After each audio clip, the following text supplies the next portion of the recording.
Hello students, कैसे हो सारे। This is lecture number 2 for chapter number 5। और जो भी बच्चे नए हैं, मेक श्योर चैनल को सब्सक्राइब करें, साथ में वीडियो को शेयर करें अपने सभी दोस्तों के साथ में। लेक्चर्स को लास्ट तक जरूर देखें। अगर आप लोगों को हैंडराइटिंग नोट्स चाहिए तो मेक श्योर कि आप डिस्क्रिप्शन बॉक्स में चेकआउट कर सकते हैं और टेलीग्राम ग्रुप ज्वाइन कर लो, ताकि आपको जो लिंक्स हैं वो सीधे मिल जाएं। ताकि बिकॉज क्या है, आपने यूट्यूब पे बहुत सारे लोगों को सब्सक्राइब कर रखा होगा तो नोटिफिकेशन मिस हो जाएगा। बट टेलीग्राम पे अगर आप ज्वाइन कर लोगे तो आपको सीधा लिंक्स में वहाँ पर पोस्ट कर देता हूँ। सबसे पहले टॉपिक जो कवर करेंगे दैट इज डिकम्पोजिशन। अब ये डिकम्पोजिशन क्या है? अब क्या है कि आप लोगों की आदत तो बहुत ख़राब है। क्योंकि सर भैया कैसी बात कर रहे हो आप, मेरी आदत ख़राब मतलब देखो, तुम क्या करते हो, तुमने वो केला खाया है ना। फॉर एग्जाम्पल ये तुम और तुम खा रहे थे बनाना बनाना, और तुमने खा के फेंक दिया। कहाँ फेंक दिया? कहीं भी रोड साइड फेंक दिया। कहाँ फेंका? Road side. अब कहोगे भैया ये कैसी कहानी है, ये कंप्यूटर में बनाना कहाँ से आ गया? ध्यान सुनो, देखो तो होता क्या है, वो जो बनाना है वो बनाना क्या होता है, स्टेप बाई स्टेप क्या होता है, स्टेप बाई स्टेप डिकम्पोज होता है। क्या होता है? डिकम्पोज होता है। तो हमें डिकम्पोजिंग का मतलब क्या समझ में आया? हमें समझ में आया कि एक कोई भी पर्टिकुलर चीज जैसे यहाँ बनाना है, उसको स्टेप बाय स्टेप उसका ब्रेक डाउन करना। क्या करना? स्टेप बाय किसी भी चीज का step by step break down करना। क्या बोलेंगे हम इसको? डिकम्पोजिशन। सो डिकम्पोजिशन क्या हुआ? It is a process of it is a process of breaking down a big और complex problem into a set of smaller sub process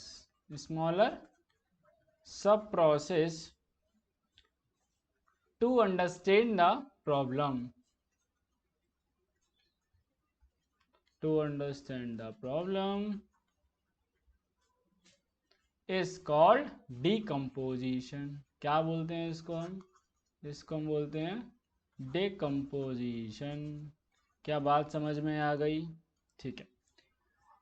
अब देखो, जैसे कि मान लो हमारे पास फॉर एग्जांपल एक स्कूल में एनुअल फंक्शन होना है। क्या होना है? एनुअल फंक्शन होना है। ठीक है। नहीं, सबसे अच्छा एग्जांपल देता हूँ। मान लो तुम्हें क्लास 12th के अंदर 95% स्कोर करना है, 95% प्लस स्कोर करना है। तो हम क्या करेंगे, अब इस प्रॉब्लम को हम डिवाइड करेंगे पार्ट्स में। सबसे पहले हम क्या देखेंगे, हम देखेंगे हमारे पास सब्जेक्ट कौन कौन से। तो हमें हमारा फिजिक्स हो गया, केमिस्ट्री, मैथ्स या बायो हो सकता है, और हमारे पास कंप्यूटर साइंस है और इंग्लिश है। तो अब हम क्या करेंगे, अब हम फर्दर सबको डिवाइड करेंगे कि भैया फिजिक्स जो है, फिजिक्स में क्या पढ़ेंगे, पहले हम कंसेप्ट करेंगे, फिर हम प्रैक्टिस करेंगे, फिर लास्ट में हम PYQ करेंगे। तो सेम चीज़ हम सब में करेंगे, सेम प्रोसेस हम में अप्लाई कर रहे हैं। तो हमने क्या किया, हमने अपना जो टास्क था इस टास्क को एक छोटे छोटे सब प्रोसेस में डिवाइड किया। क्या किया? सब प्रोसेस में डिवाइड किया। पहले कंसेप्ट पढ़ेंगे फिजिक्स का, फिर हम केमिस्ट्री कंसेप्ट पढ़ेंगे, फिर मैथ के पढ़ेंगे, ऐसे ही कंप्यूटर के पढ़ेंगे और इंग्लिश के पढ़ेंगे। तो किसी भी एक बड़े टास्क को छोटे छोटे छोटे छोटे छोटे छोटे टास्क में डिवाइड करना, हम इसको बोलते हैं डीकम्पोजिशन। अब क्या है, देखो डीकम्पोजिशन की भैया हमें जरूरत क्यों पड़ी, ये अगला सवाल। Why there is a need of decomposition? तो देखो बात क्या है कि जितनी छोटी प्रॉब्लम है, प्रॉब्लम जितनी ही छोटी होगी वो उतनी ही जल्दी सॉल्व हो जाएगी। बात समझ में आई? अब इसी चीज को तो मैं समझ में आएगा तो हम ऐसा ग्राफ बना देते हैं। इसका जो ग्राफ है वो कुछ इस तरह बनेगा, दैट इज इधर आएगा आपका प्रॉब्लम का साइज एंड इधर आपका रहेगा time. That will be exponential. कुछ इस तरह आपका ग्राफ बनेगा। जस्ट अगेन, ठीक है, कुछ इस तरह का हमारा ग्राफ बनेगा।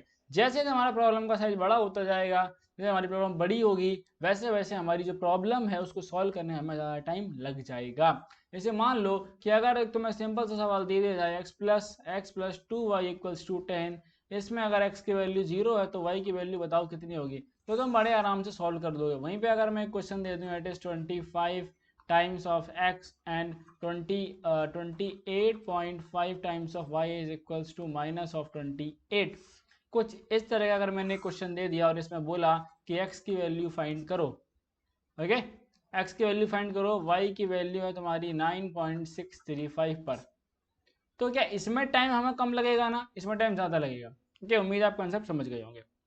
नेक्स्ट सबसे इंपॉर्टेंट है, यहाँ से इंपॉर्टेंट चीज़ें शुरू होती हैं आपके प्रोग्रामिंग के लिए, तो मेक श्योर अच्छे से पढ़ना।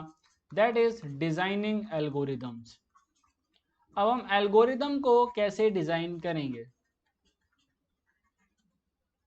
एल्गोरिदम को कैसे डिजाइन करेंगे। अब देखो, अगर हम एक घर को बनाने की बात करें तो हमारे जो मिस्त्री होते हैं, ठीक है, जो इंजीनियर्स होते हैं, वो कहेंगे पहले ये तो बताओ घर होता क्या है, तो तुम भी कहोगे भैया ये बताओ पहले एल्गोरिदम जो है ये होता क्या है।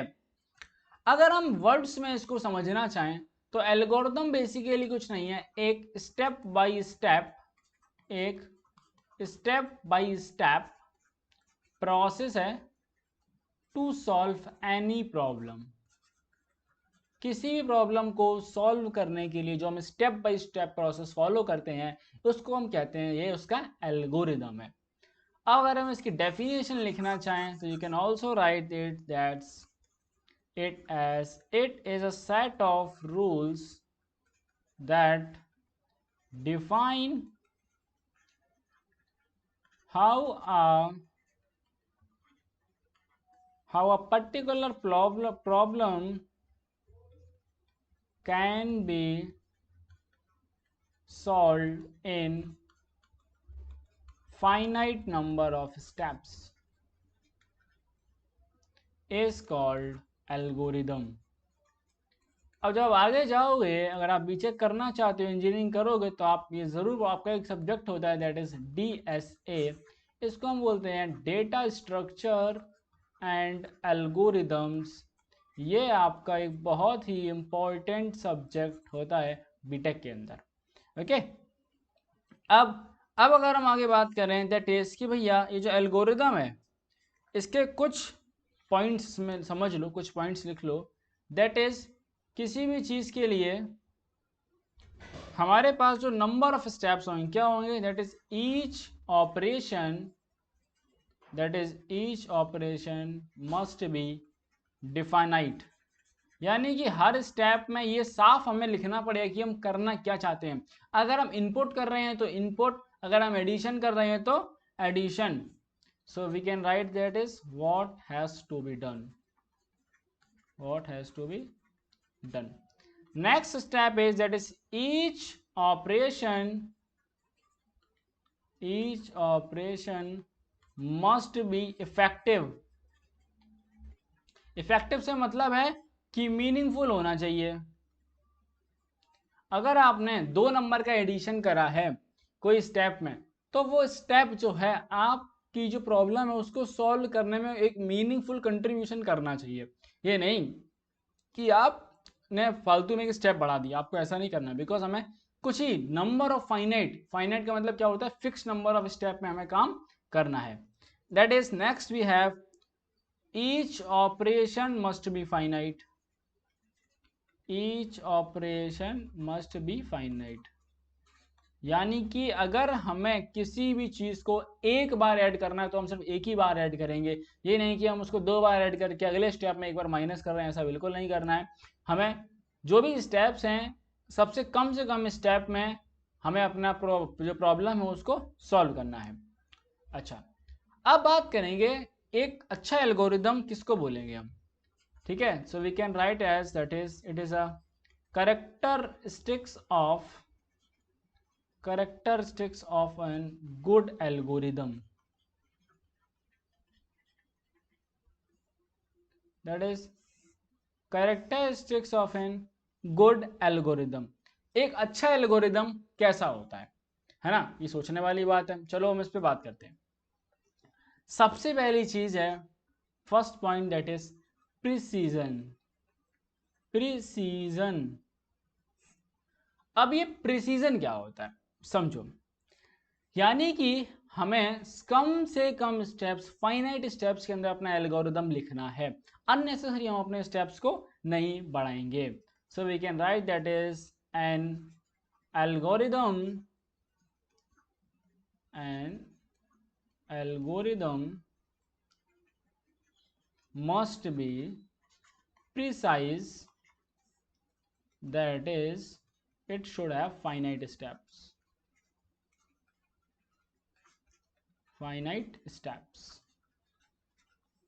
नंबर 2, अब भैया अगला कैरेक्टरिस्टिक्स क्या होगा, ध्यान समझो, दैट इज यूनिकनेस। जो भी आप स्टेप लिख रहे हैं, each step should be unique. ऐसा नहीं है कि आपने जो स्टेप लिखा है वो प्रीवियस स्टेप से मैच कर रहा है, आपने अननेसेसरी स्टेप बढ़ा दिया, ऐसा बिल्कुल नहीं करना है हमको। Next we have that is finiteness. That is कि आपको कोई भी स्टेप्स जो है वो रिपीटेशन नहीं होना है। यहाँ पे क्या नहीं होना है, रिपीटेशन बिल्कुल भी अलाउड नहीं है। ओके, एक step, one step only one time. Next the characteristics is input. आपको जो एल्गोरिदम है उसको एक स्पेसिफिक इनपुट चाहिए होता है। जैसे कि देखो, अगर आप मान लो आप एल्गोरिदम लिख रहे हो 2 नंबर को ऐड करने का, क्या लिख रहे हो, 2 नंबर को ऐड करने का एल्गोरिदम है, तो हमें इनपुट में क्या चाहिए, 2 नंबर चाहिए। अगर हम 2 स्ट्रिंग्स को ऐड करने का एल्गोरिदम लिखेंगे तो हमें 2 स्ट्रिंग्स चाहिए। So depending on the problem हमारा जो एल्गोरिदम होगा वो बदल रहा है, तो उसमें इनपुट्स जो है वो भी हमारे चेंज हो रहे हैं। And next we have output. तो अब जो आउटपुट है वो हमारा 2 चीज पर डिपेंड करेगा। पहला कि प्रॉब्लम क्या है, एंड नेक्स्ट कि हमने इनपुट क्या लिया हुआ है। हमेशा जो हमारा आउटपुट है वो प्रॉब्लम के बेसिस पर जनरेट करना है हमको, ये बात हमें ध्यान रखनी है। ओके, चलो ये तो बात हो गई कैरेक्टरिस्टिक्स की। अब हम बात कर लेते हैं, that is we have components of algorithm. Components of an algorithm. अब देखो, कंपोनेंट्स की बात करेंगे तो एक एल्गोरिदम किस किस चीज से मिलकर के बनता है, ये उसके क्या होते हैं, कंपोनेंट्स होते हैं। सबसे पहले हम बात करेंगे, that is we have input. सबसे पहले हमारे पास क्या आएगा, इनपुट आएगा, and that is the input, the number of input and type of input. आपको कितने नंबर ऑफ इनपुट रिक्वायर्ड होंगे और कितने टाइप के इनपुट्स आपको चाहिए होंगे, ये हम इनपुट में बात करेंगे। Next we will talk about input के बाद क्या करते हैं हम, प्रोसेसिंग। जब भी कोई भी हम किसी भी टास्क को अगर हम बात करें तो उसे ब्रेक करेंगे आईपीओ प्रिंसिपल के according, that is input, processing and output. अब क्या होगी, प्रोसेसिंग होगी। तो प्रोसेसिंग में हम ये बात करेंगे दैट इज कि how we will process, how the input will be process, how the input will be processed to generate output, to generate the required output। ठीक है, जो हमें आउटपुट चाहिए है उसको पर्टिकुलर हमें जनरेट करने के लिए अपने इनपुट को किस तरह से हमें प्रोसेस करवाना है, ये हम बात करेंगे प्रोसेसिंग के अंदर। Next that is output. अब आउटपुट में देखो क्या देखना है, आउटपुट में दैट इज कि हमारा जो ऑब्जेक्टिव था एल्गोरिदम का, हमने एल्गोरिदम क्यों लिखा, उस पर्टिकुलर प्रॉब्लम को सॉल्व करने के लिए एल्गोरिदम लिखा है ना। तो अब हम उसको देखेंगे कि ये सॉल्व होने के बाद हमारा जो क्वेश्चन है उसके बेसिस पर अपना आउटपुट जनरेट करेंगे, that is according to the objective of algorithm we will write our output. क्या यहाँ तक बात समझ में आ गई? ओके, अगर यहाँ तक तुम्हें बात कहानी समझ में आ गई है तो अब हम एक और टॉपिक कवर करेंगे इस वीडियो के अंदर, that is very very important for you, that is flow charts. और फ्लो चार्ट्स आपसे बनवाए भी जा सकते हैं आप अगर टीचर आपको पढ़ा रहे हैं, और फ्लो चार्ट बहुत ही इंपॉर्टेंट चीज़ होती है, बिकॉज अब आप आगे पढ़ोगे तो आपको फ्लो चार्ट से ही पढ़ाया जाएगा। अब एक फ्लो चार्ट होता क्या है, flow chart is just pictorial representation of algorithm, pictorial representation of step by step solution of a problem, या हम इसको ये कह सकते हैं ऑफ एल्गोरिदम। ठीक है, ये हम कह सकते हैं, ये बात ध्यान रखना, बट ये होता नहीं है। अब देखो, हम जब भी अपना फ्लो चार्ट बनाएंगे उसमें हम कुछ सिंबल्स को इस्तेमाल करेंगे, और सिंबल्स आपके लिए समझना बहुत ज़्यादा ज़रूरी है, बिकॉज बहुत सारे यहाँ पर सिंबल्स होते हैं। सबसे पहले हमारे पास आएगा that is we have number 1 symbol. जब भी हम स्टार्ट करेंगे तो हम एक इस तरह का सर्कल बनाएंगे, इट रिप्रेजेंट स्टार्ट और स्टॉप। क्या रिप्रेजेंट कर रहा है? ये रिप्रेजेंट करता है एक एल्गोरिथम हमारा स्टार्ट हो रहा है और हमारा एल्गोरिथम यहाँ पर स्टॉप हो रहा है।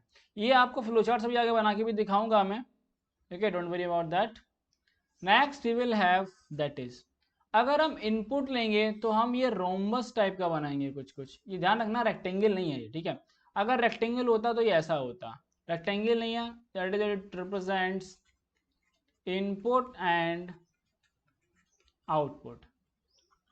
नेक्स्ट इज प्रोसेसिंग, जिस स्टेप पर भी प्रोसेसिंग हो रही होगी, इसको अलग कलर से बनाता हूं, तो वहां पर हम स्क्वायर बनाएंगे। क्या बनाएंगे? वहां पर हम स्क्वायर बनाएंगे, और ये डिनोट करता है कि हम यहाँ पर क्या करवा रहे हैं? प्रोसेसिंग करवा रहे हैं। Next step will be number 4, that is decision box. जहां पर भी कोई भी डिसीजन लिया जाएगा तो हम एक इस तरह का बॉक्स बनाएंगे, इसको हम बोलेंगे दैट इज डिसीजन बॉक्स। और ये सब ध्यान रखना आपके लिए बहुत ज़्यादा हेल्पफुल होगा जब हम आगे क्वेश्चंस को सॉल्व कर रहे होंगे। Next will be that is number 5, अगर कहीं पे इस तरह से कुछ ऐसे एरो बना हुआ है, ठीक है, एरो इस तरह हो सकता है, या एरो आपका इस तरह हो सकता है, तो इसका मतलब सिंपली क्या है कि डेटा आपका इस वाले ए पॉइंट से बी पॉइंट तक जा रहा है, तो इसको हम बोलते हैं that is it is a flow of control, flow of control symbol होता है ये। नेक्स्ट इज, अगर हम किसी भी चीज को कहीं कनेक्ट करते हैं, दैट इज वी कैन इस तरह से, तो हम इसको बोलते हैं दैट इज एनोटेशन। क्या बोलते हैं? एनोटेशन। एंड ऑल्सो कनेक्ट करने के लिए यहाँ पर हम इस्तेमाल करते हैं कुछ एक छोटा सा ओ, that is called edge connector, that is called edge connector. तो इतने सिंबल्स का हम इस्तेमाल करेंगे अपने फ्लो चार्ट में। और फ्लो चार्ट कैसे लिखते हैं अगली वीडियो में पहले बात करेंगे, एल्गोरिदम कैसे लिखे जाते हैं, फिर मैं आपको बताऊंगा फ्लो चार्ट्स हम कैसे बनाएंगे। तो मेक श्योर कि अगर आपने चैनल सब्सक्राइब नहीं करा, चैनल सब्सक्राइब करें और अपने सभी फ्रेंड्स तक इस लेक्चर को शेयर जरूर कर देना।